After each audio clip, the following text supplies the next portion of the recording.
Well, that first half was rough, but that third quarter was pretty nice, and eventually it got Ole Miss to where they needed to be. Ole Miss a 35-3 winner over Louisiana Monroe. Let's overreact. This is the Locked On Ole Miss podcast. You are Locked On Ole Miss, your daily podcast on the Ole Miss Rebels, part of the Locked On Podcast Network, your team every day.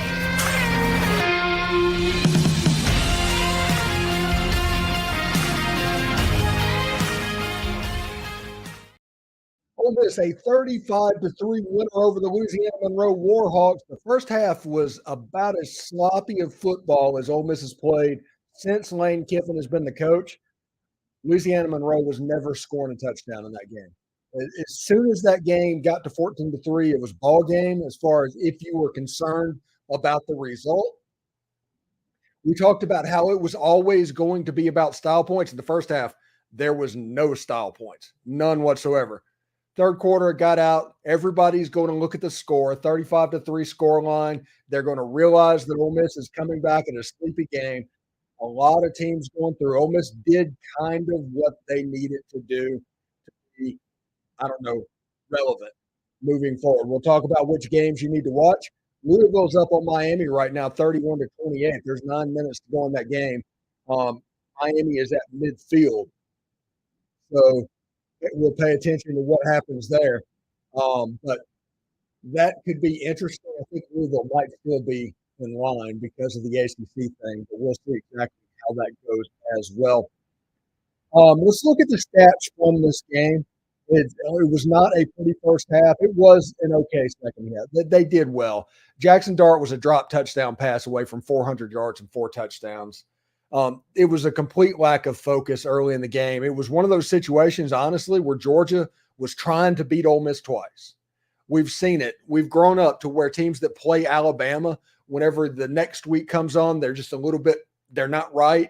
That kind of happened after playing Georgia. Ole Miss kind of woke up in the second half, and that is on. So let's look at the stats right now and bring this up real quick.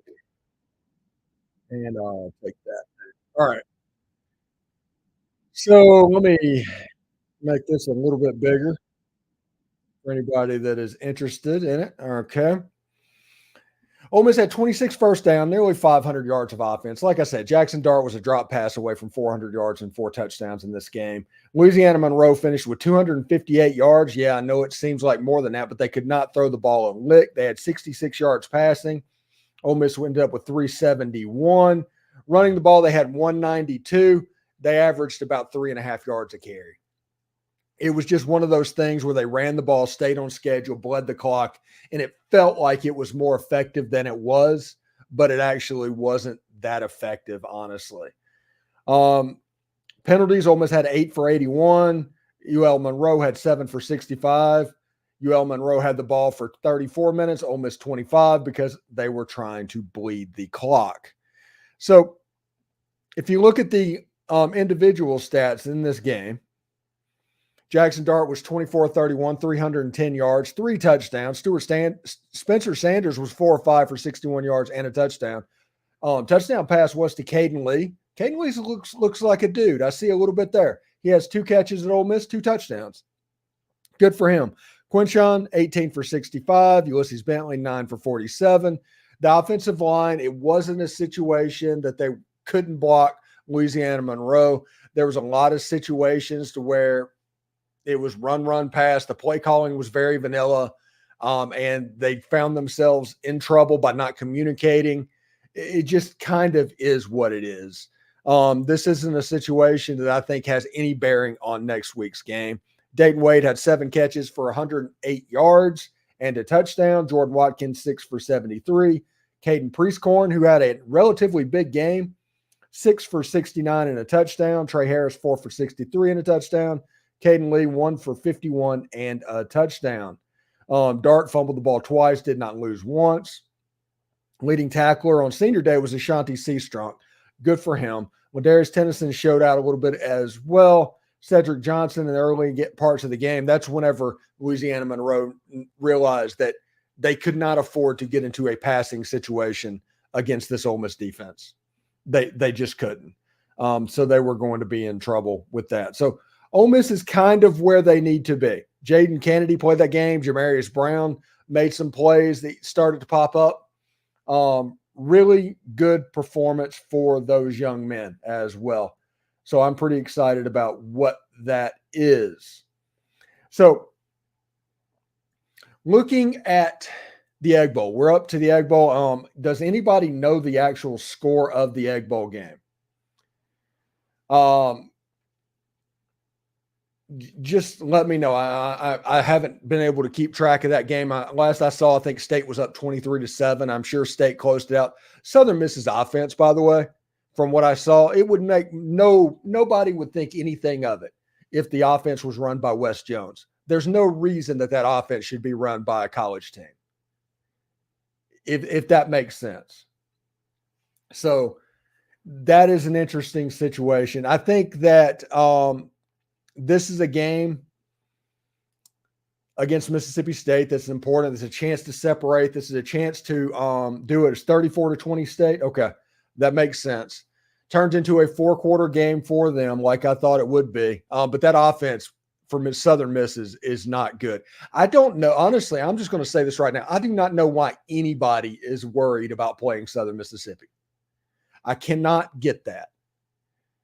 You'll play Louisiana Monroe, but you won't play Southern Mississippi. Same conference, same team. What's up with that? Is it because somebody picked a fight back in 1984, 40 years ago? Doesn't make any sense to me. So you have a situation with Mississippi State coming up to where this is going to be. State just did a pick six, so I guess it's 41-20 now. So, okay. Should be a situation to where, the Egg Bowl is going to be filled with fun hope from one side. But Ole Miss should be in a good place in that game. I expect Ole Miss to come out. Jaxson Dart, I love his leadership. I love his leadership. He, for lack of a better word, he kind of fought with Lane Kiffin about coming out of the game with Louisiana Monroe. Lane Kiffin was imperative about saving Jaxson Dart for the Mississippi State Bulldogs. He took him out early, all of that. It was 28-3, and Lane Kiffin just pulled the starters and put the backups in. At that point, they knew exactly how this was going to go.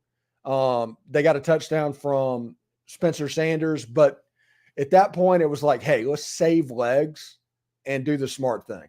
If you wanted to beat Louisiana Monroe 55-3, you needed a better first half, and nobody was interested in this first half.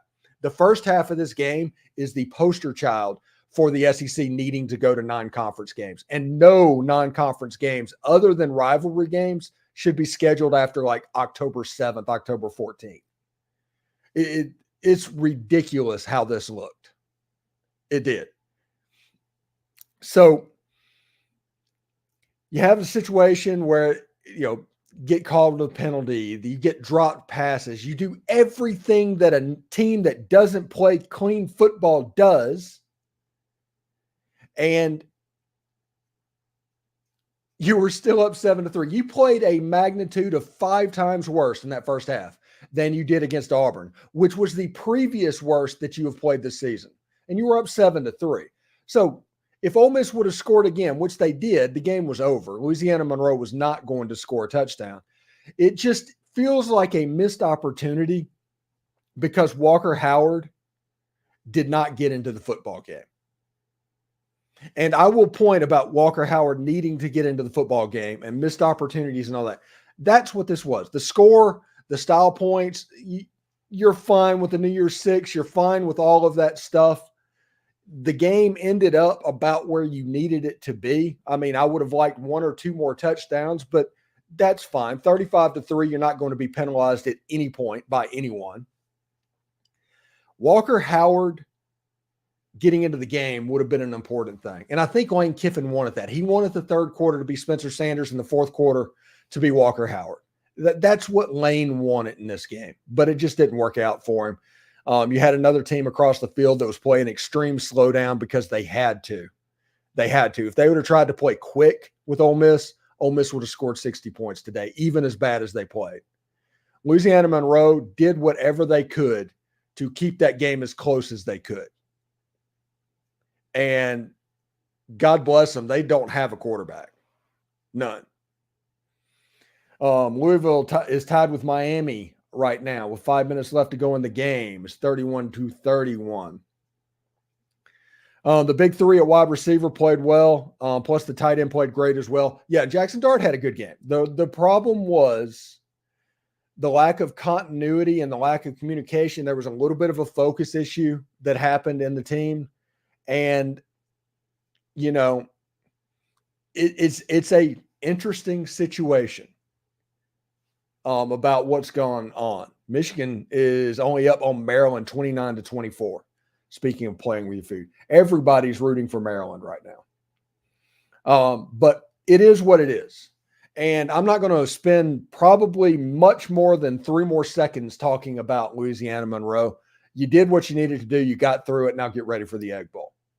Nothing that happened today is going to matter Thursday night. Nothing that happened today is going to matter for a bowl game. You did enough to win, to stay in that New Year's Six conversation, to where Missouri has to play well tonight against the Florida Gators. We'll talk about that in just a second as well. So, an interesting situation, okay? It's an interesting situation, and we'll talk about that in just a second. Looks like Miami is they scored a touchdown to go up. They're showing highlights that I saw. It's an interesting situation that Ole Miss is facing. Honestly, with the New Year's Six. And I talked about this on the pregame show. Let me bring this up real quick. I'll get back to the chat in just a second. But let me bring this up. This was the bowl scenario going into this game. ESPN's projecting Ole Miss in the Citrus Bowl against Iowa, along with the Action Network, College Football News, and Fox Sports. I think the Athletic has Ole Miss there too. The Peach Bowl, CBS has Ole Miss in the Peach Bowl against Penn State. CBS wants that because they think Penn State can win the game. I don't think they can. Athlon Sports is saying the same. And then I have the Cotton Bowl and the Requia Quest just because I think they need to be on there at this point. But kind of is what it is. If you look at the playoff rankings as they sit right now, you have Georgia number 1, Ohio State number 2, number 3, Michigan. I think somebody said Michigan is playing with their food at the moment. Let me bring that up real quick and see how that's going. I had it on a multi-view at the moment.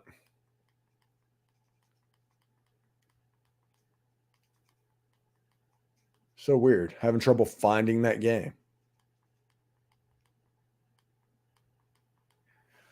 Oh, anyway. Michigan seems to be playing with their food at the moment with Maryland. So we'll see exactly how that goes and how it closes out. But Michigan's not the number 3 team in the country. They're doing a whole lot of stuff to be relevant right now. They're not the number 3 team in the country. They're not. They're not better than Ohio State. They're not better than Georgia. They're not better than Alabama. They're not better than Texas. Michigan has built itself up to be a boogeyman, okay? Michigan has built themselves up to be a boogeyman. They're not a boogeyman. They just haven't played anybody. I hate to do they ain't played no one, Paul, but they ain't played no one.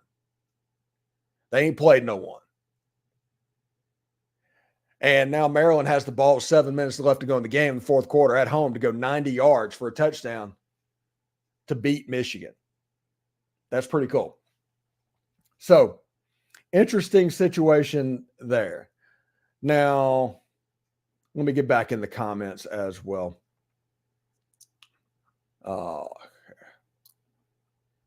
So,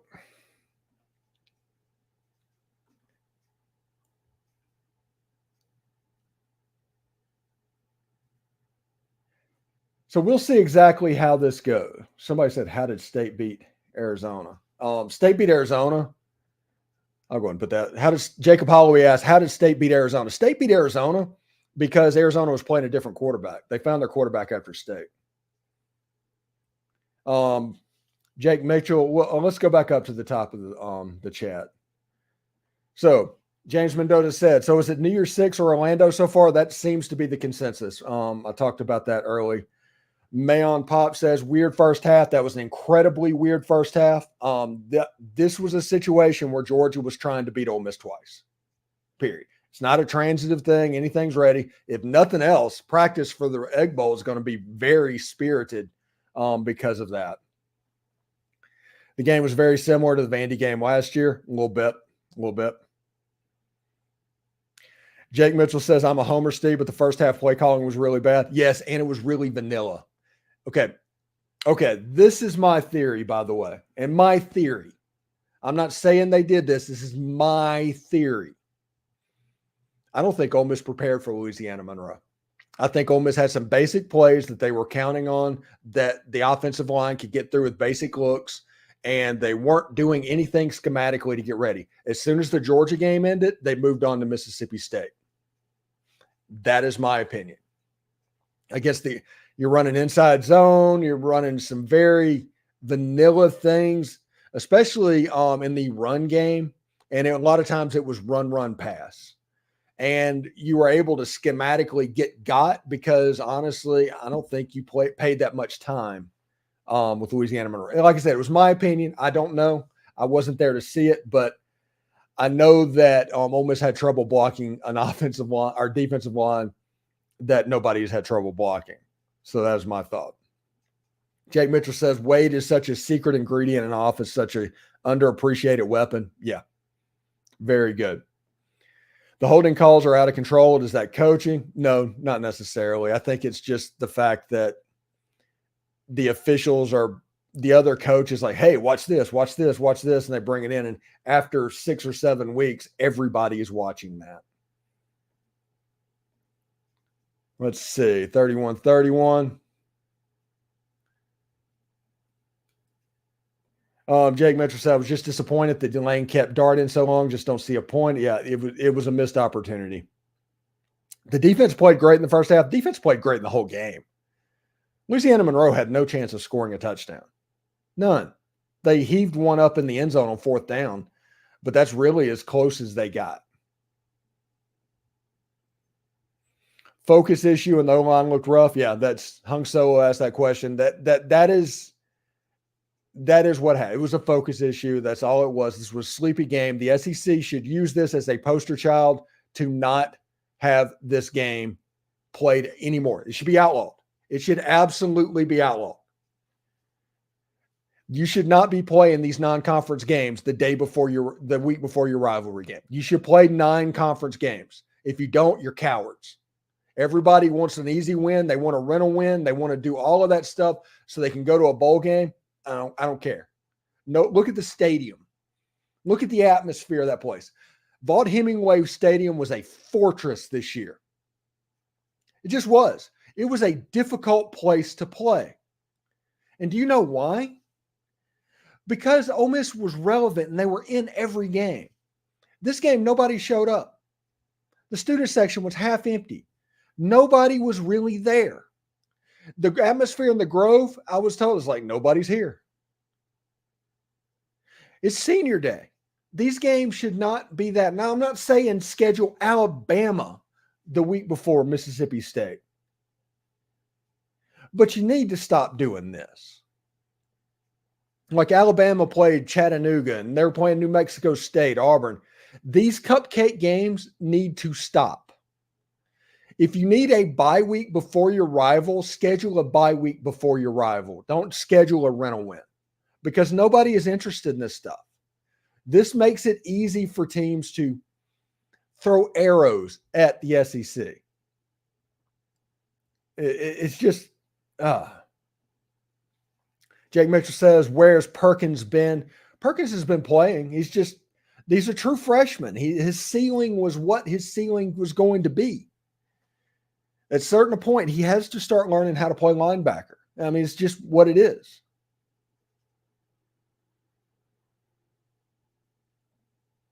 Yeah, Hung Solo says they were using the wrong quarterback. They've changed quarterbacks. Maryland just threw an interception, by the way.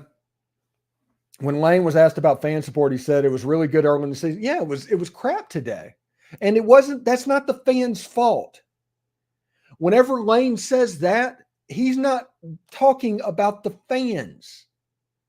He's talking about the athletic department who scheduled this game to begin with. This game had no chance to be a high-level game. No chance to have any sort of atmosphere. And this was senior day. I feel bad for the players, but this was an athletic department thing. When Lane talks about it being good early in the season, I don't think Lane's talking about the fans. He's talking about whoever made the schedule to begin with. Period. Just is what it is. Interesting situation, honestly. Not a lot in this thread, not a lot in this, this live stream. We're going to keep going a little bit. Looks like the chat has dropped down, but change the channel here. It looks like Michigan's at a 2nd and 9 with 5 minutes to go in the game, and they're on about the 40-something yard line. They're almost in field goal range. Of course, a field goal, honestly, just makes it an 8-point game. So,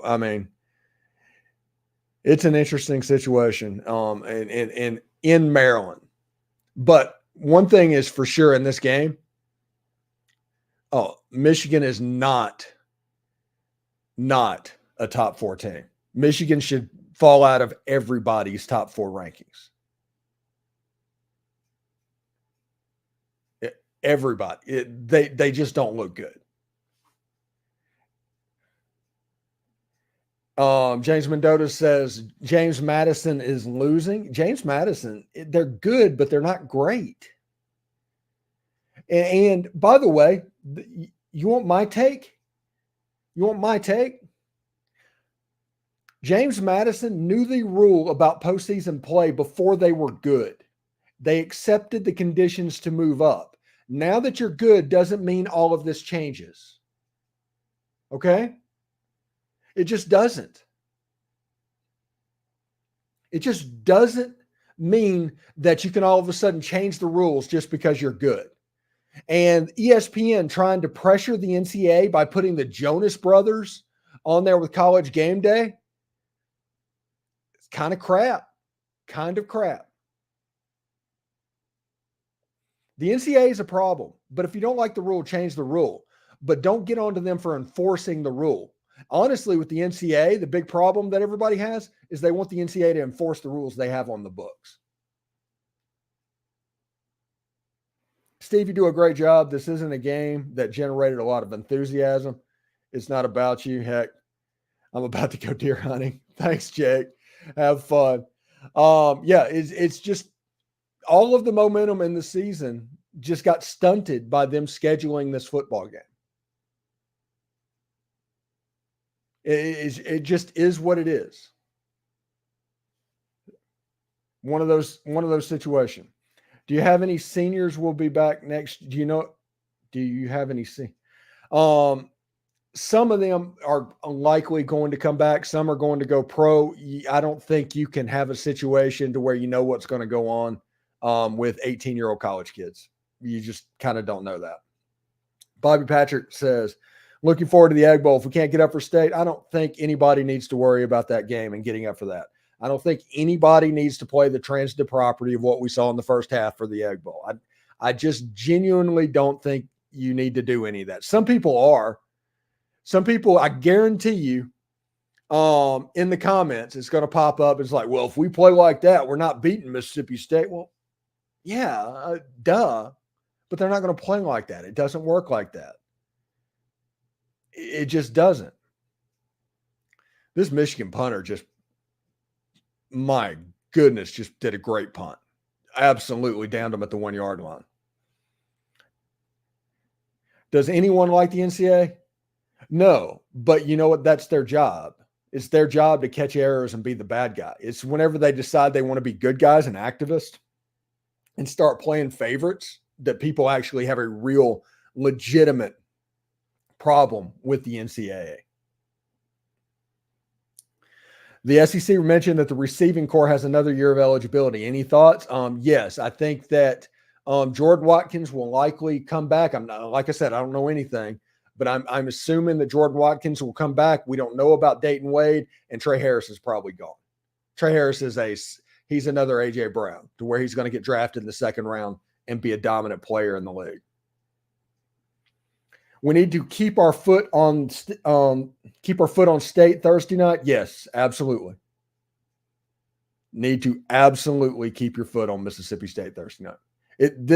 I did a video. It's time to bury them. It is time to bury Mississippi State. It is time to do to Mississippi State what Alabama has done to Auburn, what Georgia has done to Georgia Tech, what Virginia Tech has done to Virginia, what Tennessee has done to Vanderbilt. It is time to do that in the Egg Bowl. For years,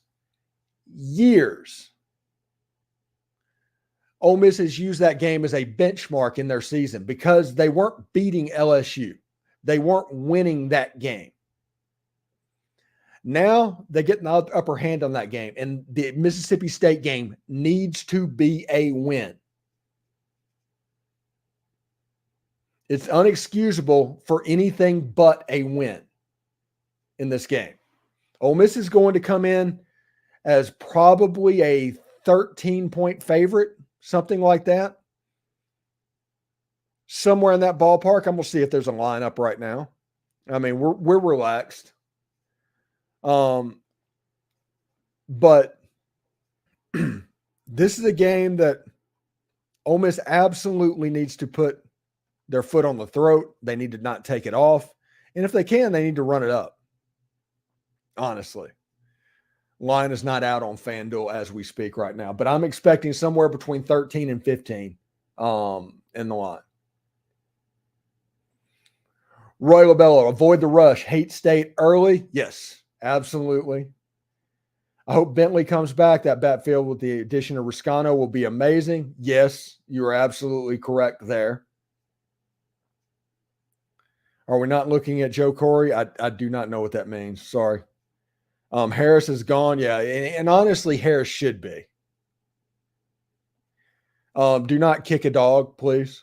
We're better than that. Please do not kick a dog. How many unsportsmanlike conduct penalties do you think this Egg Bowl will get? None. I imagine Ole Miss will go in there and workmanlike take care of business. The animosity in this game is between fan members and fans. State's going to be a position to where if everything goes well, you might see them, I don't want to say give up, but you know how it is. So we'll see exactly what happens as well there. We need to bring back the bad blood out of the Egg Bowl. I think the fans need to do it.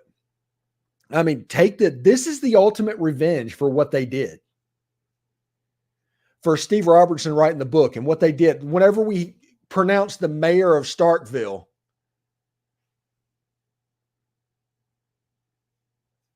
oh my goodness, they just gave Michigan a ball game. They just gave Michigan a ball game. Oh my goodness, that is the worst call I have ever seen. There's a receiver 5 yards away. It was a little bit short, but there's a receiver 5 yards away from where the hit pass hit the ground. They called intentional grounding in the end zone. In the end zone. Gave Michigan 2 points and the ball in a game that Michigan was going to lose. This was the Big Ten ensuring that the game against Ohio State gets ratings. Oh my gosh, they know Michigan's frauds. They know Michigan's frauds. Oh my goodness. That is the worst penalty I've ever seen. People complain all the time about penalties going against Ole Miss. That is the worst penalty I've ever seen. To do that to Maryland whenever they're 95 yards away from scoring the go-ahead touchdown. Oh, that is, oh my gosh. Oh my God. We need to find out if Connor Stallions has infiltrated these referee units as well. Oh my goodness. This is terrible. This is terrible. 5 yards, he missed the receiver short by. They called intentional grounding on the quarterback. Receiver was there. It was just an underthrown pass. Oh my goodness. I'm sorry. I know we're freaking out about the Ole Miss game right now. Oh my goodness.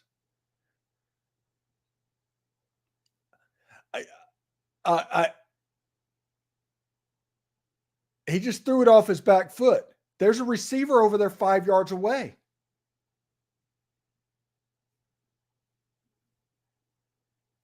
Oh my goodness. They just gifted Michigan a game. Literally watch that happen. Whenever Michigan thinks that everybody's against them, they just get gifted a football game.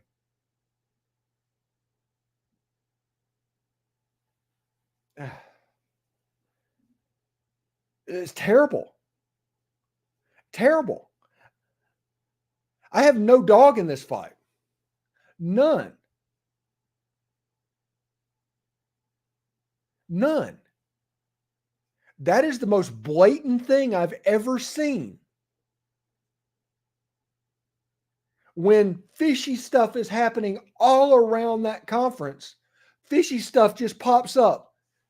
And I'm not even going to say Michigan still has to, Maryland still has to drive the ball 95 yards against that defense. I hate it for the kids. I hate it for the kids. Oh, man. Like Solo says, are you sure they don't have SEC refs calling the Michigan game? Oh, my goodness. I'm sorry. I'm just on something right now. I'm just kind of there. I can't believe a conference would do what they just did. And like I said, it wasn't even a situation to where Maryland was guaranteed to win the game. Of course, that's how whenever you're, I guess, point shaving or anything like that. I mean, I guess that's when you do it. My goodness. James Mendoza says Louisville's about to win. And Bobby Patrick says cheaters are going to cheat. This is a mess. We don't have a whole lot to talk about right now. I'm just kind of watching the end of this Michigan game. It's 3rd and 2. And it feels like Maryland has to get a stop here or Michigan's going to win. I mean, I cannot believe they did that. And Maryland got to stop.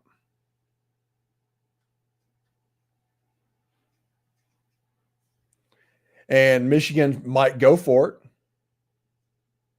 Maryland's not calling a timeout, though. That's weird. Yeah, it was just one of those things. They just took the moment. Maryland called a timeout as 4th down. I have to imagine that Maryland's going to punt this ball because, I mean, going for it right here and not getting it is just basically giving Maryland the ball at midfield. So I imagine they're going to punt the ball. By the way, I'm telling you, Michigan's not good. They're not good. Ole Miss not Bearing State has more heart for the okay. That you can't judge that, Glenn. I'm sorry. Just agree to disagree. Dart said in post game he hadn't decided if he's coming back next year per the Rebel Walk. He's coming back next year. He's coming back next year. What he's going to do in the offseason is put in his draft grade, and his draft grade comes back first or second round, which it's not going to do. He'll leave. I think Michigan missed it, and This is where Michigan gets a favorable spot. They went for it on 4th down.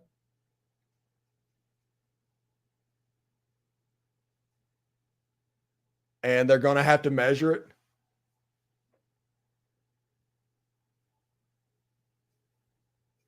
Oh, my goodness.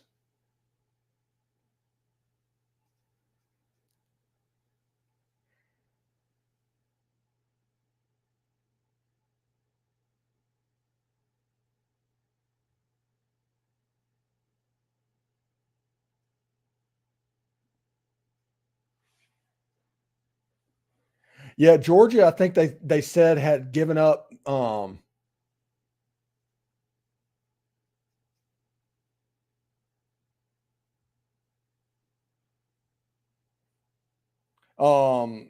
touchdown on the first drive in like 6 straight games.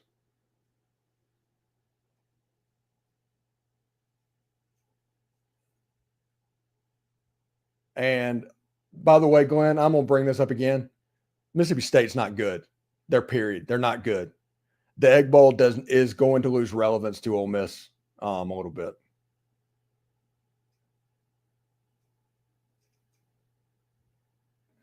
So I like your real reaction to games. You should do this more often. Well, since nobody is going to want to talk about that ULM game, I needed to do something. So, I mean, what I was thinking about doing, honestly, for this game is to have like the double box, the multicast of both games, and just having that on during the game. But I didn't know how that would go. So let's see if he actually got it. I don't know if he got it. They're not going to be able to overturn it, but I don't know if I think he got a favorable spot. If the ball's in his left hand. Yeah.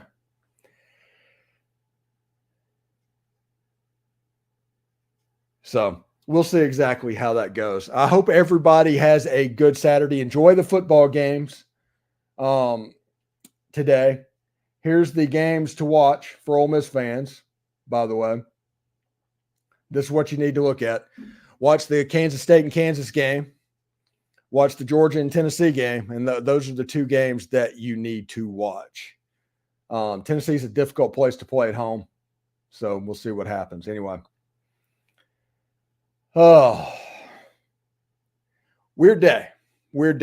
I hope everybody has a good day and enjoys what's going on as well. So anyway, let me go ahead and get out of here and get off the line, and we will start. Oh, this will be the normal Monday show. So on Sunday, like always, we will put this show up there. On Monday, we'll do our keys to victory. Tuesday, what to watch for. Wednesday, know your enemy. Thursday, why Ole Miss wins. And we'll leave the post-game show up for the Egg Bowl on for Friday's show as well. We'll probably actually do that like a regular show. So we'll see exactly how that goes. I hope everybody has a good time. Look forward to talking to you next week. We'll talk to you later. This has been the Locked On Ole Miss podcast. Take care.